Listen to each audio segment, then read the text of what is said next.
News today. वक्त हो चुका है उत्तर प्रदेश की खास खबरों का। प्रमोद पांडे की देखिए पहली खबर। राधा रमन सिंह द्वारा बुधवार की परेड का किया गया निरीक्षण। इस दौरान शारीरिक और मानसिक रूप से स्वस्थ रहने के लिए पुलिस बल को लगवाई गई दौड़।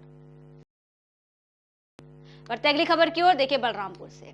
हरैया में अवैध मादक पदार्थों की तस्करी के रोकथाम के लिए और उनके सेवन से होने वाले दुष्परिणाम के बारे में साइबर क्राइम के संबंध में आम जन को किया गया जागरूक। बढ़ते अगली खबर की ओर, देखिए अमित शर्मा की। मथुरा में वरिष्ठ पुलिस अधीक्षक द्वारा राधा अष्टमी पर्व के संबंध में ब्रिजेश्वरी इंटर कॉलेज बरसाना में ब्रीफिंग की गई। श्रद्धालुओं और जनपद वासियों को किसी प्रकार की कोई भी असुविधा न पड़े, इसके संबंध में पुलिस व्यवस्था, यातायात व्यवस्था और पार्किंग व्यवस्था के संबंध में आवश्यक दिशा निर्देश दिए गए। संबंधित को ड्यूटी के दौरान आमजन के साथ सहानुभूतिपूर्वक व्यवहार करने के लिए निर्देशित किया गया।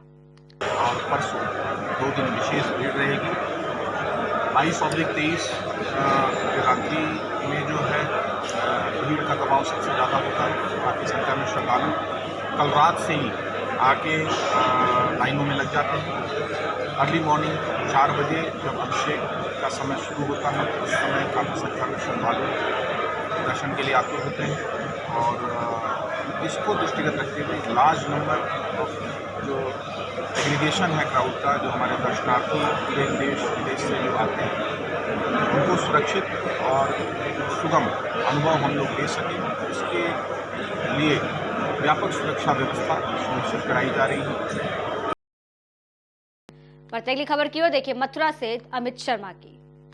वृंदावन पुलिस और एसओजी की टीम ने अंतर्राज्यीय लुटेरे अभियुक्त से हुई पुलिस की मुठभेड़ में गोली लगने से लुटेरा अभियुक्त पंकज हुआ घायल, जिसे गिरफ्तार कर लिया गया है। कब्जे से एक मोटरसाइकिल, एक मोबाइल फोन, एक अदद अवैध तमंचा, 315 बोर मै 2 जिंदा और एक खोखा कारतूस 315 बोर बरामद किए गए। घायल अभियुक्त को उपचार के लिए जिला अस्पताल भेजा गया। थाना वृंदावन में एक लूट की घटना हुई थी, जिसमें ये पंकज सनाफ गुलाब सिंह जो भरतपुर का रहने वाला है, इसका नाम प्रकाश में आया था और पुलिस इसको तलाश कर रही थी। आज हमारी एसओजी और वृंदावन पुलिस को ये सूचना मिली कि वो इधर से फिर मूवमेंट कर रहा है और कोई घटना कर सकता है। इस सूचना पर क्षेत्राधिकारी सदर के नेतृत्व में हमारी टीमें लगी और जब उसका पीछा किया तो उसने पुलिस पार्टी पर यहाँ फायर किया। पुलिस ने जवाब में कार्रवाई की, जिससे उसके पैर में गोली लगी है, उसे अस्पताल भेजा गया है। बढ़ते अगली खबर की ओर, देखिए अंकित शर्मा की शाहजहांपुर से।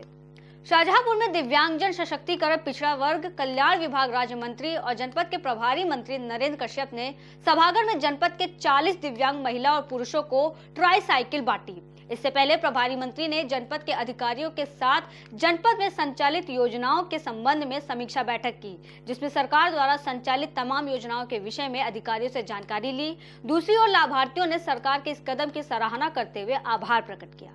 और उत्तर प्रदेश का बहुत बड़ा सेक्टर है जिसके माध्यम से जनता के साथ जुड़ाव करके बहुत सारी योजनाओं का लाभ हम ग्रामीण आंचल तक पहुंचाने का काम करते हैं। तो निश्चित है सहकारिता विभाग का विस्तार करते हुए हमारी सरकार ग्रामीण आंचल तक विकास और रोजगार से जोड़ने का काम लगातार कर रही है।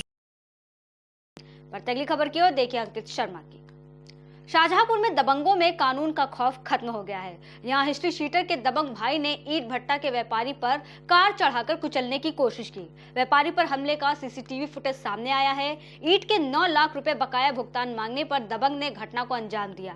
पीड़ित व्यापारी ने कार्रवाई न होने पर दबंगों के डर से पलायन करने की बात कही। फिलहाल पुलिस जाँच के बाद कार्रवाई की बात कर रही है। क्या करने की कोशिश की? घटना साहब ये हुई कि हम वहाँ पर इन्होंने हमसे ईंट ली। ईंट लेने पर हमने तगादा किया, कई बार इन्होंने फ़ोन नहीं उठाया। तो कल ये अचानक चौहान धर्म कांटे पे खड़े थे, हम वहाँ पहुँचे। पहुँचने के बाद में हमने कहा भैया आप फ़ोन भी नहीं उठा रहे और हमारा सुन भी नहीं रहे, आप पेमेंट हमारा रोके पड़े हैं। और पेमेंट रोकने तो बोले क्या है तेरा, काहे का पेमेंट? हमने कहा भैया ईंट ली नहीं ली। ये बात हमने उनसे कहा, बोले कि हम नहीं देंगे, जो तुम्हें कर मिले कर लो। हमने कहा भाई ये तो बात गलत है। हमने इतनी वियत में विपिन भैया हैं हमारे, उनको बुला लिया। उस बात में इन्होंने हमको तुरंत एकदम गालियां देना शुरू कर दी और बैठे गाड़ी पे गाड़ी एकदम बैक करके मेरे ऊपर चढ़ा दी। बोले तुझे जान से मार देंगे, दोबारा तूने तगादा किया, हर जगह तू तगादा करता है। हम जब वहाँ से आगे बढ़े तो बोले उन्होंने 10-12 आदमी आके करीब वहाँ से 50 मीटर जाके एक दुकान पे वहाँ पर पूरा गिरोह खड़ा हो गया। हम निकलने से मजबूर हो गए, 1 घंटा इंतजार किया। उसके बाद हमने पुलिस को फ़ोन किया तो पुलिस ने हमको निकलवाया वहाँ से। बढ़ते अगली खबर की ओर, देखिए अभिषेक अग्रहरी की फरेंदा से। नवीन मंडी सभापति रमेश कुमार ने निरीक्षण के दौरान प्रभारी सचिव दीपक गुप्ता और सफाई ठेकेदार सिबन सिंह और अन्य मंडी कर्मी उपस्थित रहे। मंडी में नीलाम हुई दुकानों की जानकारी ली गई और मंडी कर्मचारियों की उपस्थिति में पंजिका और मंडी के आय व्यय समेत विभिन्न अभिलेखों पर जांच पड़ताल कर जानकारी ली गई। सभापति ने कृषि मंडी की दुकानों के बकाये किराए को दुकान स्वामियों से अविलंब बकायादारों से जमा करने की हिदायत दी और मंडी परिसर में अलॉट दुकानों में हो रहे विद्युत उपयोग की जानकारी भी ली। बढ़ते अगली खबर की ओर देखिए अंकित शर्मा की। शाहजहांपुर में कृष्णा हॉस्पिटल बनकर तैयार है, जिसका उद्घाटन वित्त मंत्री सुरेश कुमार खन्ना उद्घाटन करेंगे। इससे पहले मीडिया से बातचीत करते हुए मैनेजिंग डायरेक्टर प्रतीक रस्तोगी ने बताया कि कृष्णा हॉस्पिटल एक ऐसा अत्याधुनिक हॉस्पिटल है जो पूरे जिले में सबसे सस्ता होगा। यहाँ इलाज, जांचों और दवाइयों पर भारी डिस्काउंट मिलेगा। इसके अलावा अस्पताल प्रबंधन का ये भी दावा है कि मरीज को वो सब सुविधाएं शाहजहांपुर में ही मिलेंगे, जिसके लिए मरीजों को अभी तक बरेली और लखनऊ जाना पड़ता था। ये भी बताया गया कि यहाँ दिल के मरीजों का इलाज तो होगा, साथ ही दिल से जुड़ी सभी जांच और स्टेंट डालने की भी सुविधा मिल सकेगी। जो कृष्णा हॉस्पिटल का एस्टैब्लिशमेंट था, जो कृष्णा नाम है, वो मेरे मम्मी पापा ने, जो कि एक बहुत ही सीनियर रेडियोलॉजिस्ट और गायनिकोलॉजिस्ट है शहर में, उन्होंने एस्टैब्लिश करा था आज से 30 साल पहले। हॉस्पिटल में सारी सेवाएं हैं, एक ही छत के नीचे सारे स्पेशलिस्ट डॉक्टर हैं, सारे डिपार्टमेंट्स हैं, मेडिसिन का, पीडियाट्रिक्स का, गायनी का, इनफर्टिलिटी का, पल्मोनोलॉजी, क्रिटिकल केयर, ये सारी चीज़ें एक ही छत पे हैं। आपको इंश्योर कर रहे हैं कि सबसे कॉस्ट इफेक्टिव हॉस्पिटल शाहजहांपुर का कृष्णा हॉस्पिटल है। इसमें हाइजीन का हम बहुत अच्छा ध्यान रख रहे हैं। इंफ्रास्ट्रक्चर वाइज हमने बहुत अच्छा बनाने की कोशिश करी है, जितना अपनी तरफ से कर सकते थे।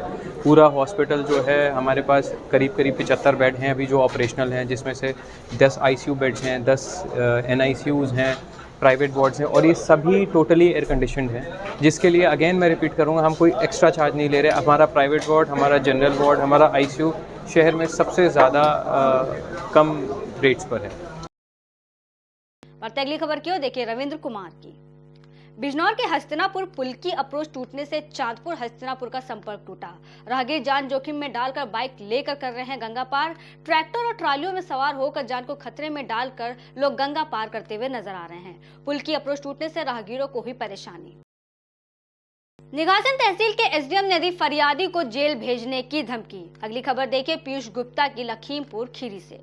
बीते दिनों बरेली में शमशान घाट पर कब्जे को लेकर शिकायत करने आए एक फरियादी को SDM द्वारा मुर्गा बनाए जाने के बाद अब लखीमपुर खीरी की निघासन तहसील के SDM ने एक फरियादी को जेल भेज देने की धमकी दी है, जिसका वीडियो सोशल मीडिया पर वायरल हो रहा है, जिसकी शिकायत पीड़ित ने जिला अधिकारी से की।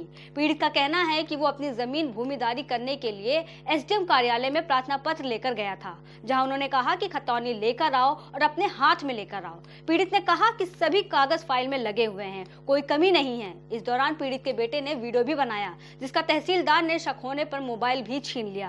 वहीं इस पूरे मामले पर जिलाधिकारी महेंद्र बहादुर सिंह का कहना है कि पीड़ित जन सुनवाई में यहां आए थे और उन्होंने अपनी बात बताई। कहाँ रहते हो? झुआपुरा खमरिया। क्या समस्या थी? SDM के पास गए थे? जमीन बाबूजी भूमिदारी करना है, हमको करवाना है। गए थे वहाँ पर तो SDM साहब से कहे थे बाबूजी हमारा काम कर दीजिए, तो हमको उल्टा सीधी गाड़ी दे दिए, काला पटक मारेंगे अभी।